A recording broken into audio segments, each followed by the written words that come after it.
Hello, everybody. Welcome. I'm Vlada Gelmen. I'm the West Coast editor for TVLine.com, and it's my pleasure to introduce Ryan Eggold, Dr. Max Goodwin himself.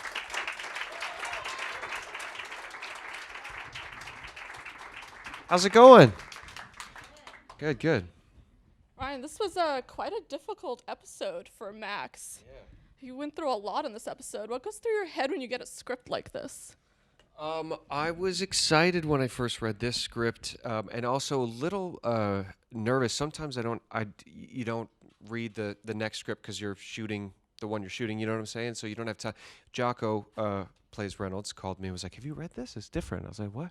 And so immediately read it, and yeah, we had all that tension between our characters, and I had some concerns about like, are we doing the right thing? But then we talked about it, and it's coming from this place of fear, and vulnerability, and so yeah. Yeah, Max is usually such a warm, kind-hearted, optimistic guy. In this episode, he's very angry. He's lashing out for understandable reasons. Were you excited to get to tap into that different side of him and play some different colors? Yeah, I was, because I think Max spends so much time avoiding this disease and the reality of it, and his own fear of dying and not being able to be a father, not being able to be a husband, and this seemed like one of the first times that he really was looking. I mean, looking it in the face, but hiding from that, and he sort of comes to that place at the end. But this is one of the first times that it was. That fear was palpable in some way, and it happens to come out with this sort of angry, irascible, erratic kind of desperate attempt to make sense of somebody dying, losing a patient, and saying there has to be a way that we could have saved this life. There has to be something we could have done that would have made this person not die, in an effort to say there's got to be something I can do to defeat this disease and stay alive. So it was really interesting to play new colors for him, yeah. That first scene is so palpable and so impactful. He has this nightmare, his hair's falling out, which honestly took my breath away a little bit when I saw that. What was shooting that scene like for you? Yeah, it was. That's a scene that was really helped by the direction, by the way they cut it, by the music they put in there, and it was a touching moment, and that's for me. You're just playing. It's fairly straightforward. You're just playing this, waking up to this nightmare and the fear of that, and then. Yeah, it was a hard. To be honest with you, we didn't have a lot of time to shoot that moment, and I remember sort of trying to wrap my head around it in the moment of like, well, how do you react to this? But it was really just a visceral thing. He hasn't experienced any of that yet. He's felt unwell, but he hasn't seen anything. And I think whenever you have, if you see blood or when you see something physically change on your body in whatever way, if you have a surgery, those things really can jar you, because it's your sense of self is being challenged. So yeah, it was a fun moment to play with in terms of just the surprise, and again, the being just punched in the face with that reality. Was the hair falling out for you as shocking as it is for the character when you were shooting it? You're like, wow, this is really happening to him now. If you want to know the truth, for me it was about move the hair to the right. It's like I can't see it. No, can I move the hair this way? And so you end up, you're playing the moment, and you're starting to feel something as an actor, and the director goes, I can't see the hair. You're just like, he kind of taking me out, man. He's a great director, by the way, Thomas Carter. Fantastic. Directed the pilot for Saint Elsewhere. Yeah. He knows what he's doing. Great guy. So glad he directed this. But he's trying to get his shot, and he's like, turn the hand, where it's all that practical stuff that's not as fun. So at the end of this episode, Max agrees to this very extreme form of treatment, without getting too much into spoiler territory. As his disease gets more dire and more serious, do you relish those episodes, or do you worry about how am I going to shake this off at the end of the day? This is all so dark and serious. Oh, playing that stuff, yeah.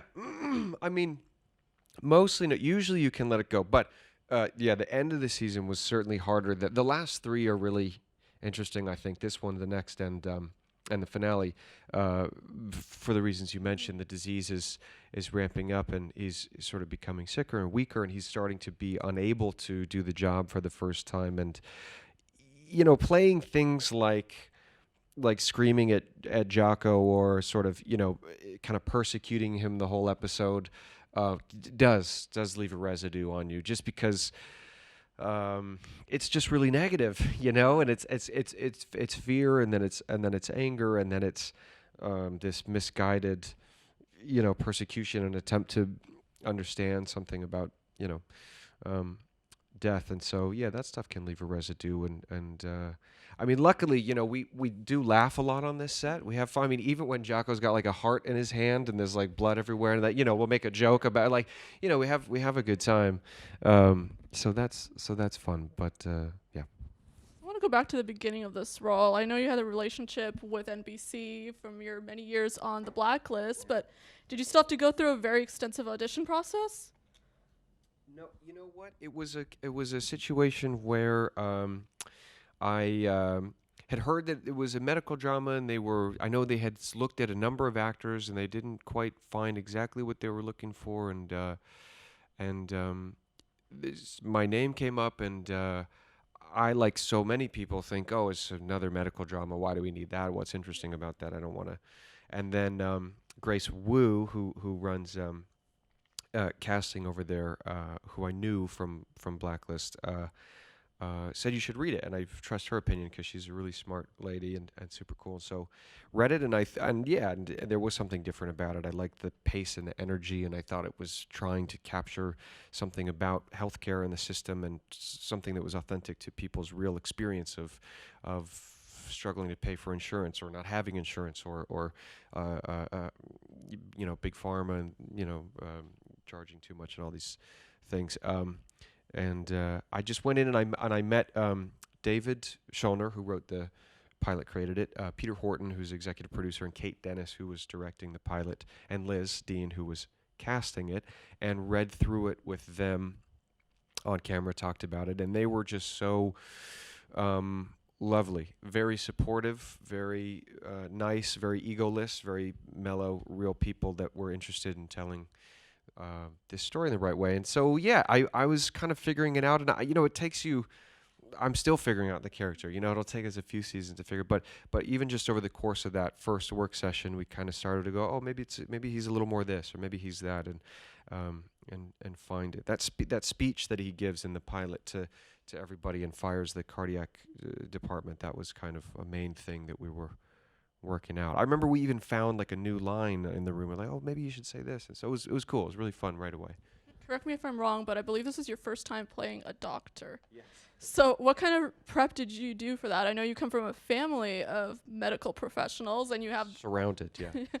So did they help you out? Did you go to your parents or your sister? Well, you know what? It wasn't... I mean, visiting my sister at work, who was a nurse at a number of hospitals in New York, and is now a nurse in Hawaii. Yeah. So nice. She's got the real secret figured out. But she was a nurse at a number of hospitals here, and I would go visit her and say hi, and just to be around her and her friends and other nurses, and just that casual vibe of, we work at a hospital and it's just another day, and we had an emergency an hour ago, but now it's fine. And just feeling that pace peripherally was, I think, helpful. And then Eric, I have the pleasure of knowing Eric Manheimer, who wrote the book the show's based on, and he's just an amazing guy. He's so energetic. He genuinely cares, and we're not doing an impression of Eric, but certainly incorporating a lot of his traits and his energy, and certainly his ideas and his thoughts and feelings about healthcare and the ways in which we can improve. So that's a great asset. Is there anything that he told you that you found particularly helpful? It's the little stuff, like he would go to great lengths to find the most comfortable tennis shoes he could find, because he'd always be on his feet and always be running around from one patient to the next, and didn't sit down a lot and didn't rest. And that was something. He had an espresso machine, and he would drink like 6 shots in a day or something. Like, he's a maniac, in the best way, because he's got a lot of drive, and he's trying to turn this hospital around at the time that needed some some lifting. So interviewing actors who've played doctors in the past, I've noticed that a lot of them, the difficulty is the medical jargon. What tricks did you develop for memorizing all that dialogue? Just beg the writers not to give it to me. That's my trick. Yeah, that stuff is tricky. Yeah, you just memorize that stuff. It helps. We have Lisa on set and Dr. Jeff. We have a number of folks on set who are real healthcare professionals, nurses and doctors, and they help explain what the heck some of this stuff is sometimes, that I, not having gone to medical school, have no idea what it is. And so beyond how to say it, what does it mean and how does it work and what, they help educate us. One of the other things I've noticed watching this show is I think this is the most walk and talks you've ever had in any of your roles. Yeah. How was that experience for you? Was that a new challenge or was that easy to master? They're really fun. They're really fun. A reference for David Schulner, who created it, is West Wing, and those amazing walk and talks that they nailed on that. ER did a number of walk and talks as well, which is also a reference for the show, and so trying to sort of steal from some of those guys, and they're fun because it's a longer take and you have to kind of hit each beat if you can, and so it's cool. It's a little more like theater in that way, in the sense that you get a long take to try to hit A, B, and C. Looking back at when you first read this pilot script, what was your reaction when you got to the end and you saw that your character has cancer? Did you immediately call the producers and be like, am I going to survive? No, yeah. Why am I even in it? No, I knew I was speaking to Eric. Well, I guess not when I first read it. When I first read it, and I didn't know a lot about the project. I thought it was an interesting cliffhanger, and I thought it was an interesting story to explore, in the sense that here's a guy who's trying to take care of everybody else and now has this huge fight for his life that he's going to have to embrace and become a patient while being a doctor, and it's kind of a secret at first, and he doesn't know how to deal with it, and it's so, we're all, myself included, so much more comfortable being in control, being able to say, this is what you need, this is what you, but to have to let go and to be vulnerable and accept, care is a different thing, and that's kind of part of what he struggles with. So yeah, I thought it was interesting. And then of course I read about Eric's story, and then Eric and I would have conversations, and he was very frank with me about the struggles and things he learned about himself and about life, and it's an amazing. I hope that we can get into that in season 2, some of the insights into life he felt when it was trying to be taken from him. Did you have any apprehension about that, especially coming off the Blacklist where your character died? Like, did you worry about that at all? No, I knew that, being the protagonist of the show, there would at least be he wasn't going anywhere too soon, I hope. Or if he is, news to me. But and the good news is that we are getting better at fighting cancer. It still affects so many people, but we are getting better, and a lot of people fight this disease very successfully, and so yeah, I thought it was interesting to talk about. You haven't seen a lot of protagonists with it, and I thought that would be interesting to explore. Laura Linney did an amazing job, but yeah. Did you find that you had to do like a whole nother separate set of research because you were playing a doctor, but you were also playing a patient? Yeah, absolutely. And trying to just understand, there's only so much accuracy you can portray with a disease like this on a show like this, because you still have obligations to make it entertaining and other things, too. So, but that's why I really like this and the next one and the next one, the last one of season 1, because it really starts to affect him, and next episode he really slows down a lot. I mean, verbally and physically, and he's like falling asleep on, like he's really starting to. So that stuff was interesting to figure out how to play. Michael Slovis, who is our producing director in New York, directs a lot of the episodes. Super smart guy, great director, and he really helped. And Peter Horton as well really helped navigate how do we keep the show moving, but try to do some justice to how you'd be feeling, you know.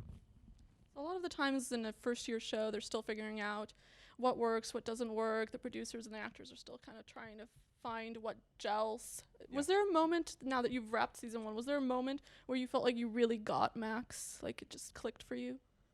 Gosh, that's a great question, and there's a few of them. I'm just trying to think what those moments are. Yeah, I guess I can think of a few. I mean, you know, like I said, figuring out even on that first day, working with everybody, the speech to everybody about, um, um, it's really a mission statement. You know, he's really like, you know, we can make a difference, and he's talking about, we are the system, which, you know, it's not, it's, you know, we have to stop looking at it as them. We have to start thinking about how do I change, and which is an amazing.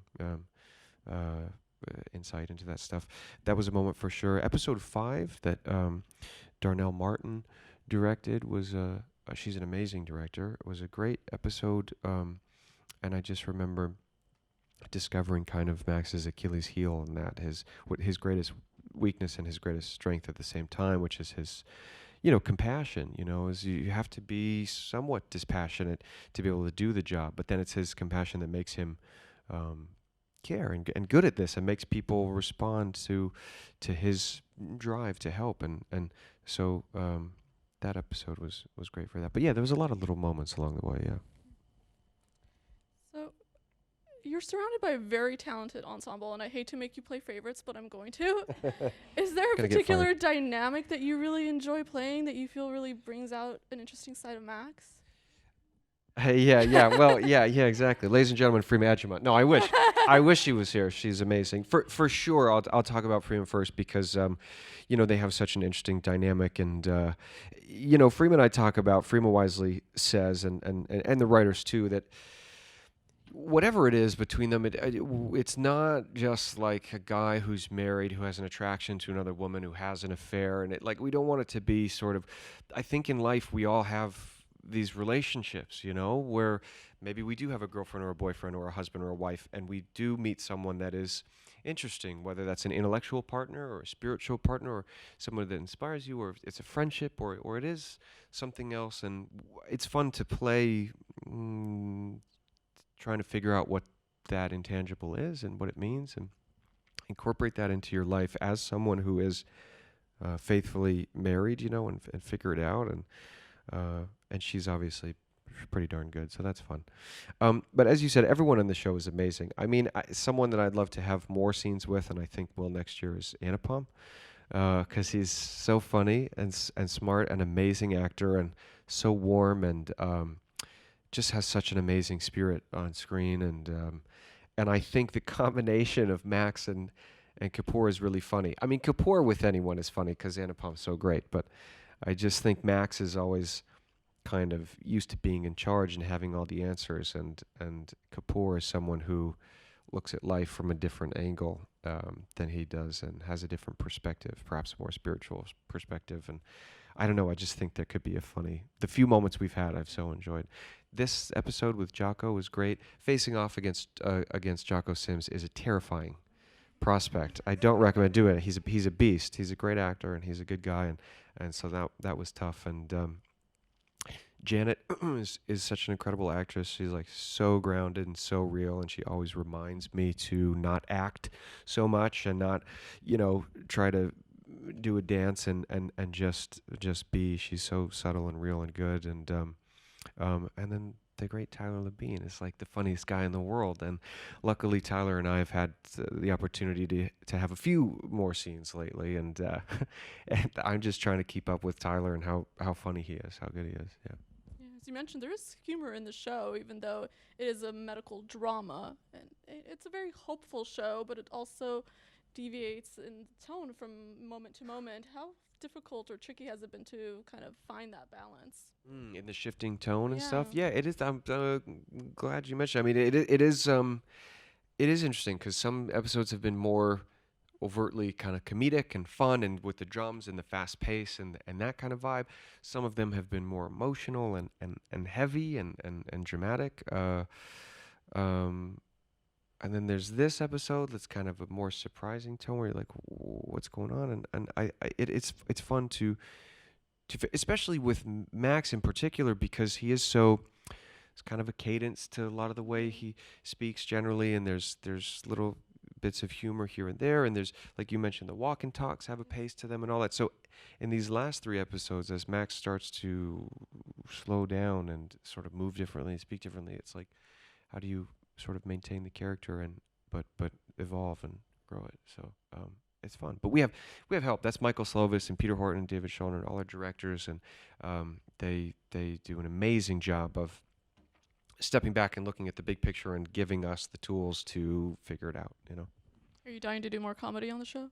Yeah, it's fun. It's fun. I've done a little bit of comedy in the things I've done, but not a lot, and it's so fun. But I like this kind of humor. I like humor that is well, not this episode, but generally for Max, I like the humor that's kind of grounded and comes out of, you know, that's not overly shticky. And sometimes, I mean, this is a conversation I've had with Michael. It's like sometimes I'll push Max to a place that starts to get too slapsticky, too.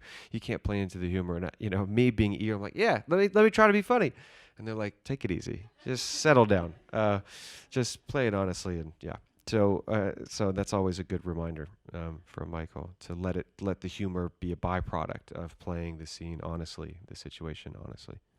Looking back at the first season, what surprised you most about the experience? I think this is like kind of a corny answer, but just how kind of quickly everybody gelled. You know, I think when something works or doesn't work, it has to do with the how people collaborate with each other and how they get along with each other as people and all that. And the cast immediately clicked, and the crew is fantastic. The crew works so unbelievably hard day after day after day, and we still enjoy doing it. So I think that everybody kind of like came together as a family pretty quick, and was on the same, you know, train, so to speak. So in addition to New Amsterdam, some of you might have seen Ryan in Black Klansman. Oh, thanks. What was the experience like of working with Spike Lee? And do your methods change when you go from TV to movie? Yeah, I mean, the biggest difference between, I think, TV and film is, and I've certainly done more TV and just a handful of films, is that the overwhelming amount you have to get through in a TV show, and quickly. You know, you got to shoot like 8-9 pages in a day, and you have a couple hours to do 6-7 scenes or something, and you just got to go. You know, you got to show up and know it and move through it and try one or two things and move on to the next thing. And with a film, you have the amazing opportunity, generally, if you're lucky, to slow down and shoot 1, 2, 3 scenes maybe, or even less if you're fortunate enough, and take your time and play and find it. But that being said, Spike is not a time taker. Spike is like a old school professional, made so many great movies. He's like, let's go, boom, set, camera there, yeah, shoot it, good, moving on, like so quick, which is really a scary way to work, but fun. Is there anything from that experience that you're going to take with you to New Amsterdam season 2? Like, can you apply any of those lessons to TV? Yeah, no, I can. I mean, working with Spike is like a master class in working with a great director, and just, you know, his vibe as a person and how he communicates, and I will take so many lessons from that guy as an actor and as an aspiring director one day to heart for a long, long time. Yeah. I always like to go to actors' IMDb pages and look at what their very first credit is. Oh God. Do you remember yours? I actually have to go, but it was nice talking. Do you remember what yours was? My first gig? Yeah, your first paid job. Probably, was it related? Yeah, there were a couple that we were all 2006, so I wasn't sure which one you filmed first. Delete those. No, I'm kidding. I'm kidding. Related. I remember Related was the first. Related was a fairly short-lived show, I think, on the WB, pre-CW. This was 1943, I believe. and I remember I was late. So there was like the first audition first job I booked out of school, and was just like a kid running around LA on freeways trying to make auditions and figure it out. And that audition I was late to because I was on the 405 in traffic, as you are. Cue Fred Armisen from the Californians, and I remember like running. I was like supposed to be there at 4 or whatever, and I was there at like I was just like ungodly late and running in, and I got to the window and they had like headshots on the ground, like they were saying like, and I was like, oh no, wait, like before you pick that one, let me read it, and they were about to cast. So then I read it, and the part was like 3 lines or something of an impatient, angry guy in line for coffee, like behind the protagonists who are having a conversation that is the show, and you're just like, excuse me, can you get your coffee, whatever. And I remember I was late, and so I had a bit of like bluster, and so I was like, the lateness worked. The lateness is what got me the job. But yeah, then I would just remember I broke out into hives the night before that job. Yeah, I didn't even know what hive. I was like, what's happening? I was covered in red. But I was like, Mom, I'm dying. She's like, no, those are hives. I was like, oh, yeah. Yeah. Thankfully, you have a lot of physicians in the family. Yes, yeah. She was like, settle down. You're okay.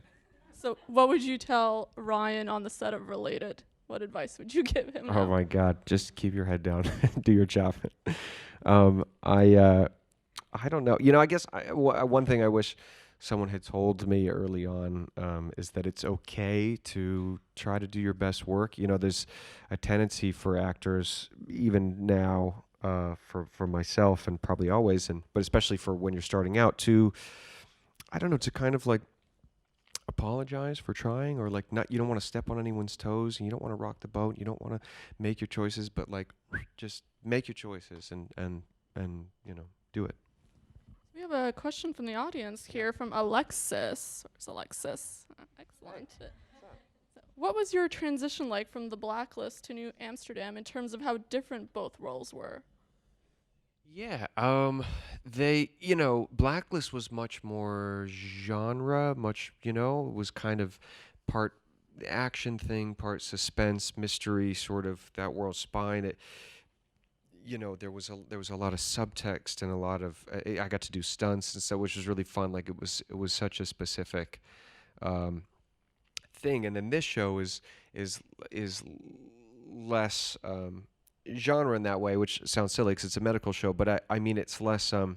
There's hopefully there's an authenticity that you're striving for, or there's maybe a naturalism again that you're striving for. Whereas you're kind of more. I've been doing a terrible job answering this question. This character doesn't have guns, passports, hair changes. Well, actually, that's not true. but you know what I mean? There's less of that stuff, cool stuff to fight scenes, speaking different languages. He doesn't have that stuff to hide behind. He's just you're playing a regular person, not a heightened spy action character. So that's cool. I love that. And I was, Spike's film was a true story, amazing true story, and this is based on a true story that, of course, will is growing into its own show with many creative licenses. But that trying to capture that spirit is cool, and that's the biggest difference, I guess. If that answered, okay, good. Being the lead of a show is also a very different beast than being Tom Keen on the Blacklist. Yes. How has it been navigating that transition? Yeah, it's just a much bigger workload, and which is mostly great, except for the lack of sleeping. But it's cool, and there's something about yes, when you're playing Tom Keen on the Blacklist, you are filling kind of this part of it. But when you're doing that, when you're the lead of a show, and again, as you mentioned, this cast is amazing, so everybody's driving the ship. But if you're the protagonist, you get to you're kind of steering the ship a little bit. You get to push, which is kind of fun, and it's a fun. You get to try to be a good leader and stuff on set if you can, and that's a fun role to inhabit. We have another question from Lore. Hopefully. Yes. Hi, how's it going? Good. Apologize if I butcher anyone's name. I've been there. Mine's Eggold. It's pretty rough. Mine's Vlada. And Vlada. Yeah, you're right. Vlada. That's not even the full version. How has your view of physicians changed since playing one on this show? Oh yeah, gosh, that's a very good question. In many ways, but in one way, in the sense that you realize they're normal people Like when I go into a doctor's office or something, there's this assumption that this person has all the answers, they know everything, they're going to do a perfect job, they're going to know exactly what to say, when to say it, and what to prescribe or what to do. And then trying to understand this job more in real life, you realize this is a regular person with problems who just had a fight with their wife, who has a kid on the way and isn't ready to be a dad, who's secretly struggling with cancer, or whatever it may be. It's a person who's with their own set of faults and things, and that's, which to me makes the job nobler, because they're not superheroes, they're real people doing this job anyways. And then the exact flip side of that is just how amazing the job can be when you get it right, and when you help someone. Helping, that's just it's an amazing thing, to make someone's life better, to potentially save their life, to get them walking again, to whatever it is, to make such an enormous positive impact on people's lives, sometimes on a daily basis. It's just what an incredible nobility to that, We have a question from Barbara. Barbara? Nice. Hey, what's up, Barbara? How are you? New Amsterdam is an amazing and inspirational show with a wonderful cast. What similarities do you feel that you may have with Max, and how difficult is it to portray a cancer patient dealing with all that Max is going through?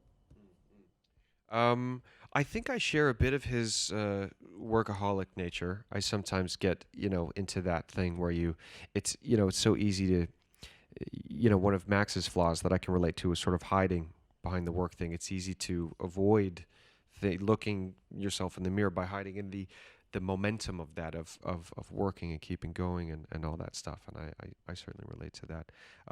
I hope I relate to his compassion and his desire to help. And, I think he's generally, just sort of good natured and stuff. And I like to think I can share some of that. The cancer is really interesting to figure out. And again, it really starts to come in the last 3, as I've said 10 times now.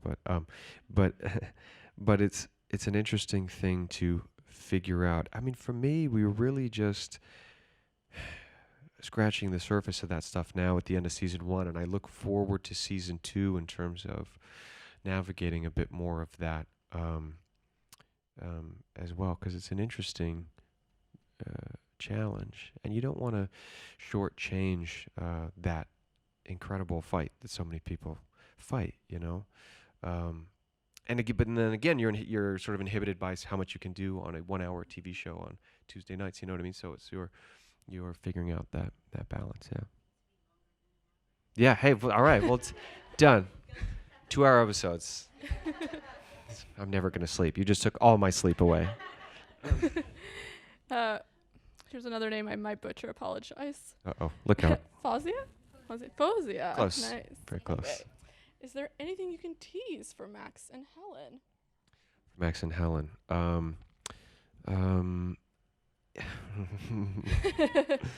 I know some. Yeah. What are you doing? I told you not to ask this question. I know some of where we're headed, and what can I say? I mean, I really like that moment between them. It was an episode ago or 2 ago, where she comes in. Yeah, and they held hands, and he's like, you're not my doctor anymore. What are you doing here? And she's like, I'm still your friend. It's like simple moments like that can be really touching. And I like seeing the development of these two people get to know each other as people without sort of labeling it as like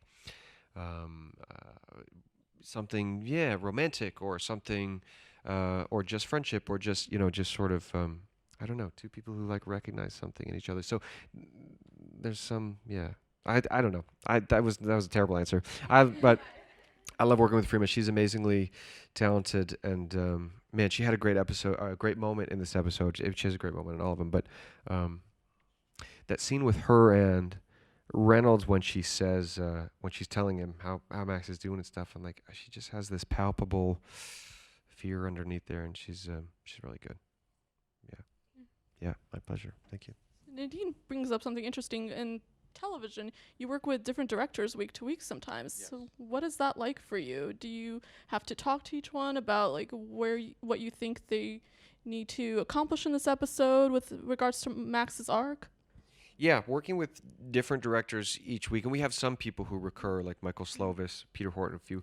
Um, is there are positives and negatives? The what's helpful about it is that you get a new perspective and someone to say, I see it this way, and try to put something new on it and push it in a different direction. And then the frustration can sometimes be, anybody's frustration of somebody coming on to a train that's already been running and trying to figure out, how do I, facilitate.